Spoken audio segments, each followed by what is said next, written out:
Halo Sobat Narsis, nah selamat datang kembali di Visip Career Talk. Nah nggak kerasa ya, sekarang Visip Career Talk udah mencapai episode kelima nih. Nah mungkin sebelumnya kenalin dulu nih, nama gue adalah Iwan Nurfadilah. Nah gue bisa dipanggil Iweng gitu ya. Nah kali ini gue bakal memandu obrolan di episode kelima Visip Career Talk yang pastinya nggak kalah seru loh dari episode-episode kemarin gitu ya. Nah sesuai dengan tagline Visip Career Talk nih, yaitu narsis gitu. Oke ya, narsis ini adalah ngobrol asik bareng narasumber eksis. Oke, jadi oleh karena itu gue pengen nih hari ini di episode kali ini gue bakal ngobrol-ngobrol asik bareng narasumber yang pastinya eksis dan juga keren abis gitu. Nah selanjutnya setelah gue ngobrol-ngobrol, ada sesi tanya jawab, nanti bakal dilanjutkan oleh question box yang Sobat Narsis udah ajukan di Instagram story BEM Visip UI nih. Nah selanjutnya bakal ada games-games kecil yang pasti seru banget. Jadi teman-teman Sobat Narsis yang penasaran gamesnya apa sih, lanjut nonton aja dan atau enggak dengerin di Spotify ya. Oke, nah oleh karena itu gue, Iweng sebagai MC bakal memandu Visip Career Talk episode kelima ini untuk beberapa menit ke depan. Nah di episode kelima ini gue bakal ngobrol mengenai karir di bidang pemerintahan nih. Jadi di lebih spesifiknya nih bidang pemerintahan itu gue bakal ngomongin tentang socio-cultural analysis. Nah, apa sih socio-cultural analysis itu? Apa ya sih yang dilakukan oleh seorang socio-cultural analyst gitu? Job description-nya, workload-nya dan apa aja gitu ya. Nah, pertanyaan-pertanyaan tersebut bakal terjawab nih setelah gue mungkin kenalan lebih lanjut nih dengan orang kece yang ada di sebelah gue ini. Nah mungkin kenalan dulu kali ya bareng narasumber yang di sebelah ini yang bakal ngejelasin serba-serbi mengenai socio-cultural analysis gitu ya. Nah mungkin sapa-sapa dulu kali ya. Oke, halo Kak Irfan. Halo. Oke, apa kabar Mbak? Baik-baik aja. Baik ya. Gimana nih akhir-akhir ini kesibukannya, lagi sibuk lah, hektik atau gimana? Ya lumayan sih kan akhir tahun, banyak perjalanan keluar kota sih. Dinas-dinas keluar kota ya Kak? Betul. Oke, nah wah, berarti makasih banget nih untuk Kak Irfan yang udah nyempetin waktunya nih buat jadi pembicara, udah jadi narasumber di Visip Career Talk episode kelima ini. Padahal waktunya udah hektik banget, udah banyak kerjaan, tapi udah mau nyempetin waktu dan tenaganya untuk menjadi narasumber di episode kelima ini gitu ya. Nah, sebelum kita berbincang lebih lanjut mengenai socio-cultural analysis, mungkin izinkan gue mengenalkan Kak Irfan untuk profil-profilnya, jejak track record karir-karirnya sebelumnya gitu ya. Nah, jadi Kak Irfan ini memulai pendidikannya sebagai mahasiswa antropologi sosial di Universitas Indonesia pada angkatan 2016. Nah, selanjutnya Kak Irfan ini memulai jejak karirnya di bidang riset dan analisis. Bahkan sebelum lulus, Kak Irfan ini udah sempat nih magang di Kemendikbud sebagai research assistant. Nah, setelah lulus pada tahun 2021, Kak Irfan ini menempuh karirnya sebagai etnografer di Kemendikbud. Nah, sekarang Kak Irfan udah berprofesi nih sebagai socio-cultural analis di Kementerian Desa, Pembangunan Daerah Tertinggal dan Transmigrasi Republik Indonesia. Wah, bener gak tuh Kak yang tadi aku jelasin? Bener ya? Wah, gila. Pas aku baca ini, keren banget sih ini orang udah gitu kayak linear gitu dengan jurusannya gitu ya Kak. Aku aja sekarang nih di sosiologi gitu ya, aku bingung nanti yang linear dengan jurusan itu apa gitu ya Kak. Boleh gabung ke PNS juga kalau mau. Oh iya. Oke, nanti aja lah. Aku paling startup gitu ya. Nah, mungkin tanpa berlama-lama lagi gitu ya Kak. Mungkin boleh nih aku langsung masuk ulik-ulik nih seputar pengalaman kerja Kak Irfan, terus sebagai socio-cultural analis gimana sih gitu ya. Nah, mungkin pertama-tama aku langsung masuk ke pertanyaan pertama ya Kak. Nah, kenapa sih Kak Irfan ini tertarik mendalami praktik etnografi dan gimana sih persiapan-persiapan Kak Irfan dalam menjalani karir di bidang pemerintahan? Sebelumnya etnografi itu kan ciri khas dari antropologi ya. Jadi sudah kayak sebuah keniscayaan kalau masuk antropologi itu mahir etnografi gitu. Sebelumnya gue juga sebenarnya masuk antropologi itu sebenarnya awalnya masih buta banget gitu. Antropologi ini apa sih gitu kan? Tapi lama-lama pas sekian semester gue jalanin, kok seru juga antrop gitu ya, kayak jalan-jalan sambil meneliti orang gitu kan, kayak seru gitu. Itu sih. Terus kayak etnografi itu dari etnografi itu kita bisa dapat banyak hal gitu, kayak misalnya kalau misalnya dari kuantitatif kan kayak cuma sekedar angka gitu kan. Nah kalau dari etnografi itu kita bisa kayak dapat lebih dari sekedar angka gitu, kayak fakta-fakta tersembunyi di balik tersebut tuh apa aja sih bisa kita gali dari etnografi gitu. Itu Berarti sih. kalau di etnografi itu lebih menelisik fakta-fakta di baliknya gitu, kayak Iya, betul. kita bisa empati, bisa tahu nih apa aja di pandangan informannya gitu, jadi Iya, di dalam bener, gitu ya kayak kita dari point of view si masyarakatnya itu kita bisa tahu, kita bisa gali secara mendalam gitu ke etnografi.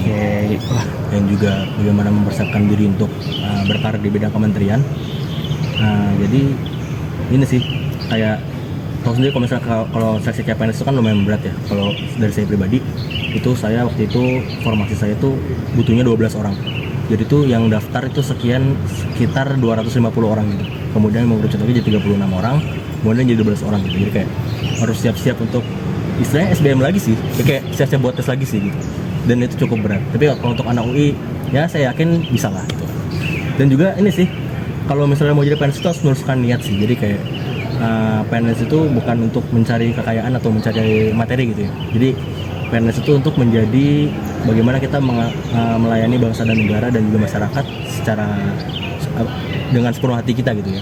Jadi kita intinya meluruskan niat sih untuk jadi bekerja di bidang pemerintahan itu kayak gitu sih. Oke, berarti kayak SBM lagi gitu Gitu ya ya. Kak. Oke, nah mungkin selanjutnya nih kira-kira boleh diceritain nggak Kak pekerjaan sekarang nih sebagai sociocultural analis, apa aja sih tugas utamanya, workloadnya, job description-nya sebagai seorang sociocultural analis? Itu ada dasar hukumnya sebenarnya, kayak ada peraturan Menteri Pendayagunaan Aparatur Negara dan Reformasi Birokrasi atau Permen RB nomor 41 tahun 2018. Itu di situ dijelaskan kalau misalnya si analis sosial budaya ini tugasnya adalah untuk melakukan analisis dan juga penelaahan untuk rekomendasi kebijakan di bidang sosial budaya. Jadi intinya sih kita sebagai pelaksana kebijakan dan juga pemberi rekomendasi kebijakan di bidang sosial budaya kayak gitu.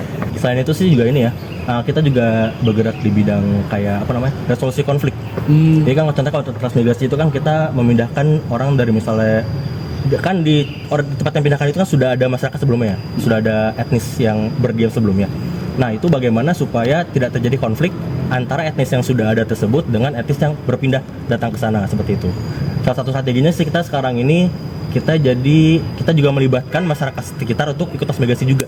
Jadi yang ditransmigrasikan bukan hanya dari orang luar saja, tapi juga masyarakat lokal juga kita ikut sertakan gitu. Supaya mereka ini punya sense of belonging dan jadi ikut menyukseskan program ini seperti itu.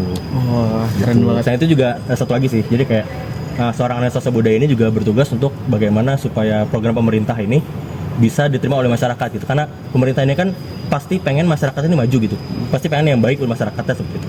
Nah bagaimana supaya program ini bisa masuk ke masyarakat dan terlaksana dengan maksimal gitu. Itu sih. Wah, itu yang aku pikirin sih soal tentang kayak bener-bener langsung masuk ke kebijakannya gitu ya Kak. Oke, nah mungkin sekarang lanjut ke perjalanan karir Kak Irfan nih. Jadi perjalanan karir Kak Irfan ini gimana sih dari menjadi seorang research asisten intern, etnografer, terus sampai sekarang jadi sociocultural analis. Ini pasti kan Kak Irfan udah ketemu banyak banget masyarakat dari berbagai budaya gitu ya Kak.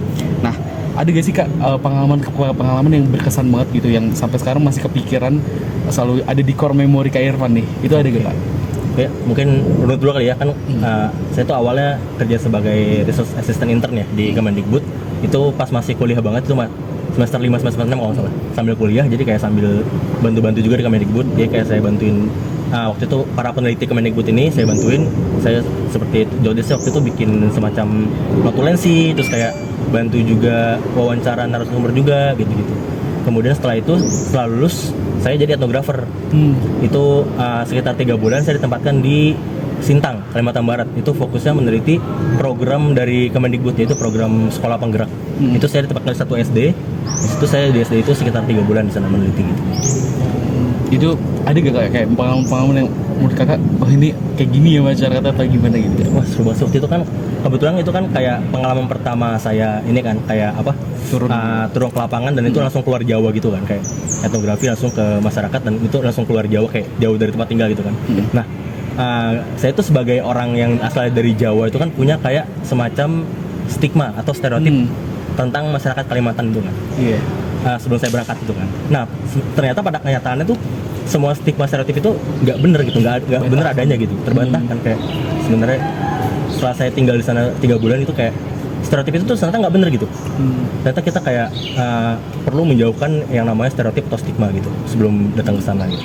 Yang penting kita harus menghormati budaya masyarakat sekitar kayak gitu. Jadi kayak Kalau di antropologi namanya cultural relativism. iya betul banget gitu. Nah, lanjut ya Kak pertanyaannya. Mungkin apa sih Kak tantangan terbesar Kak Irfan selama menjalani tugas nih sebagai seorang sosiokultural analis? Oke, sebagai sosiokultural analis ya. Jadi Indonesia ini kan kayak beragam banget ya, latar belakang masyarakat ya, dari mulai etnisnya, budayanya, kemudian bahasa, agama, golongan segala macam. Itu tuh jadi sulit buat merekomendasikan atau memformulasikan kebijakan yang benar-benar bisa merangkul seluruh masyarakat gitu. Itu sulit banget sih. Karena kan kayak backgroundnya sangat beragam, kemudian kita harus buat sebuah kebijakan yang bisa mewakili seluruh masyarakat tersebut gitu. Itu agak sulit sih buat seorang analis sosial budaya gitu. Kemudian apalagi ya? Itu aja sih. Oke, berarti tantangannya tuh karena beragam diverse Iya, gitu bener ya banget, masyarakat sangat Indonesia. diverse, itu sangat Jadi diverse. susah untuk nganalisis gimana sih kebijakan yang pas untuk mereka secara as a whole gitu ya Kak. Bener Oke. banget. Itu sih yang terutama. Oke, nah mungkin selanjutnya apa aja sih Kak skill dan keterampilan yang diperlukan nih untuk masuk ke bidang analisis di kementerian gitu Kak? Skill ya, terutama ini sih kepekaan sih. Jadi bagaimana kita peka terhadap kebutuhan masyarakat supaya kita bisa memformulasikan sebuah kebijakan yang tepat sasaran gitu, sesuai dengan kebutuhan masyarakat tersebut. Itu sih terutama. Kemudian juga bagaimana kita berpikir kausalitas. Jadi sebab akibat. Jadi bagaimana supaya nanti kita mempertimbangkan bagaimana kebijakan ini akan berjalan, nanti dampak dan akibatnya buat masyarakat apa, kayak gitu sih. Oke, berarti pertama peka terus Iya, memikirkan betul sekali. sebab akibatnya. Iya, gitu Oke. kayak. Nah, mungkin ini pertanyaan ketujuh gitu ya Kak. Ada nggak sih tips atau kesan-pesan nih untuk pesan-pesan gitu untuk teman-teman sobat narsis atau teman-teman Visip UI gitu yang pengen mempersiapkan karirnya khususnya dalam menjadi seorang etnografer gitu. Etnografer ya fokusnya? Iya. Oke. Kalau etnografer itu terutama kita mempertahankan netralitas. Netral. Jadi kayak tadi yang sudah aku ceritakan, kayak bagaimana kita membuang jauh-jauh stigma dan stereotip gitu. Kita mencoba senetral mungkin dalam memandang masyarakat gitu. Kemudian juga tadi kepekaan. Jadi bagaimana kita bisa peka dalam menangkap peristiwa sekitar kita gitu. Jadi bagaimana kita nanti bisa menangkap peristiwa tersebut, kemudian kita ceritakan. Kemudian juga jangan lupa mencatat. Nah, itu senjata utama seorang etnografer. Seberapa kuat pun ingatan kita, pasti kita akan lupa gitu kan. Jadi segala fenomena itu harus dicatat. Oke, nah berarti menarik banget sih tadi yang udah aku tangkep. Ternyata ada skill-skill yang harus dipersiapkan dalam menjalani karirnya sebagai seorang etnografer dan juga sebagai sosiokultural analis. Apalagi kita di sini konteksnya itu membantu mengambil kebijakan dalam hal sosial budaya gitu ya Kak. Oke, nah mungkin tadi karena aku udah nanya-nanya banyak nih, tanya jawab tadi udah seputar karir, udah seputar perjalanan, seputar kayak apa aja sih workload sekarang sebagai sosiokultural analis. Nah sekarang waktunya aku bacain pertanyaan dari sobat narsis semua nih. Jadi sebelumnya sobat narsis kan udah banyak nih yang submit pertanyaannya ke question box di Instagram Baby Visip UI. Nah mungkin setelah aku pilih-pilih, ternyata aku akan bacain 2 pertanyaan dari sobat narsis yang akan aku tanyain langsung nih perdana ke Kak Irfan gitu ya. Nah mungkin pertanyaan pertama nih ada dari @aryadimas. Ini dia nanya, menurut Kak Irfan bagaimana sih pengalaman ataupun pelajaran yang kakak dapatkan selama magang ataupun kuliah yang bisa membantu Kak Irfan nih untuk menjalani pekerjaan kakak sekarang gitu? Oke. Pengalaman magang kuliah ya. Jadi saya menemukan fakta bahwa apa yang kita belajar di kuliah itu terkadang tidak terpakai di pekerjaan gitu. Jadi kita perlu menambah skill-skill baru untuk melengkapi kemampuan kita untuk bisa beradaptasi di lingkungan kerja gitu kan misalnya. Sejauh ini sih kalau yang saya dapatkan di kuliah itu dia hanya membentuk pola pikir gitu, paradigma bagaimana kita memandang sesuatu gitu. Sedangkan sisanya kayak lebih praktikalnya itu ya kita harus praktik gitu langsung di kerjaan gitu. Dan itu kita harus belajar lagi dari awal gitu. Itu sih. Jadi kayak mungkin selain dengan berkuliah kita mesti tadi kayak ikut magang sih sesuai dengan apa yang diinginkan, misalnya kayak ya mau startup ya magang di startup gitu kayak supaya bisa praktek langsung gitu bagaimana sih budaya kerja dan juga cara kerjanya di startup kayak gitu sih. Karena kalau cuma sekedar mengandalkan teori di kuliah saja itu agak sulit sih gitu. Oke, berarti untuk sekarang membentuk skill kakak di pekerjaan ini lebih ke magang sebelumnya ya Kak? Bener, ya kayak ada pengalaman kerja gitu. Saya kan juga tadi kan sebelum resmi jadi PNS kan juga sudah sempat di kementerian sebelumnya kan. Jadi sedikit banyak sudah sedikit paham tentang bagaimana cara kerjanya di situ gitu. Itu sih. Oke, berarti selain kuliah yang mungkin kalau misalnya linear gitu tetap membentuk paradigma pola pikir gitu ya, Ya. tapi juga harus dibarengin dengan praktikal-praktikal Bener seperti banget. magang ataupun Setuju. organisasi gitu bisa gitu ya Kak. Oke. Nah, mungkin tadi pertanyaan dari Arya Dimas semoga sudah terjawab. Selanjutnya ada pertanyaan dari Adelia Fitri nih. Nah, jadi Adelia Fitri ini bertanya apa sih Kak suka dan duka Kakak dalam menjalani pekerjaan sebagai seorang sosiokultural analis? Sukanya tadi sih kayak kita kalau misalnya dinas ke daerah itu kayak ketemu orang-orang baru, menjelajahi tempat baru, itu kayak seru banget sih, apalagi itu kayak passion saya. Salah satu tujuan saya masuk antropologi itu sebenarnya itu sih, kayak saya suka menjelajah hal-hal yang baru, suka bertemu dengan orang baru gitu. Itu sih serunya kalau kerja di pemerintahan ya. Kalau minusnya ya, minus dari seorang PNS itu mungkin kalau dibandingkan dengan di swasta itu apa ya, salary-nya tuh ya masuk di bawah lah gitu kan. Karena kita sebagai PNS itu sebenarnya bukan untuk mencari materi kan, jadi kita mengabdikan diri pada negara gitu. Jadi kalau misalnya kita udah jadi PNS itu kita harus siap bagaimana kita mengabdikan diri pada negara dan masyarakat gitu. Jadi urusan salary itu belakangan lah gitu kan, itu sih. Oke, berarti banyak Kak Irfan udah menjawab tadi pertanyaan dari Sobat Narsis gitu ya. Nah, mungkin tadi pertanyaan dari Sobat Narsis udah sangat menjawab gitu ya dari Kak Irfan gitu. Karena mereka banyak juga Kak yang mungkin penasaran mungkin dengan sosiokultural analis gitu ya. Nah, semoga tadi pertanyaan Kak Irfan udah menjawab semuanya dan semoga Kak Irfan dapat membantu kalian. Kalau misalnya mungkin kurang puas boleh kali langsung approach ke Instagram Kak Irfan gitu ya, nanya-nanya gitu ya. Oke, nah karena tadi kita udah tanya jawab dan juga udah bertanya-tanya seputar pertanyaan dari teman-teman Sobat Narsis. Nah mungkin sekarang kita masuk ke sesi games this or that gitu ya. Jadi yang sempat aku mention tadi kita bakal ada games. Jadi gamesnya itu mengenai this or that gitu Kak. Jadi games ini cukup menegangkan gitu, memacu jantung gitu ya. Jadi di sini aku bakal nanya ini satu pertanyaan terdapat dua pilihan gitu ya, nanti Kakak Irfan bakal pilih itu salah satunya aja. Nanti jadi aku bertanya secara cepat gitu ya. Mungkin ini udah kedengaran nih jantung Kak Irfan udah cepet nih, udah deg-degan gitu ya. Nah mungkin udah siap belum Kak? Siap. Oke. Nah mungkin pertanyaan satu dulu ya. Ini kurang lebih ada 6 pertanyaan. Jadi mungkin pertanyaan satu, penelitian sendiri atau bareng tim? Bareng tim dulu. Karena Tim. pengalaman juga ya. Jadi Pengalaman. kayak bisa saling backup lah kalau misalnya ada apa-apa gitu. Oke. Kalau sendirian kan susah. Oke, etnografi wawancara atau observasi? Aduh berat nih. Wawancara sih. Wawancara. Iya. Oke. Meneliti masyarakat modern atau masyarakat tradisional? Tradisional. Tradisional. Arsip digital atau arsip tertulis? Lebih suka tertulis sih. Tertulis. Kualitatif atau kuantitatif? Jelas kualitatif. Kualitatif ya. Menulis atau mengetik nih? Mengetik. Mengetik. Oke, nah mungkin tadi aku mau nanya nih Kak, kenapa sih Kak Irfan milih masyarakat tradisional gitu dibanding masyarakat modern? Karena apa ya? Lebih suka aja gitu kayak melihat sebuah budaya yang masih terpreservasi dengan baik gitu. Kayak di masyarakat tradisional itu kan kayak masih terlihat jelas gitu kan. Kayak misalnya bagaimana mereka gotong royongnya segala macamnya gitu kan. Itu sebuah hal yang ini aja sih yang menyenangkan sih buat saya gitu.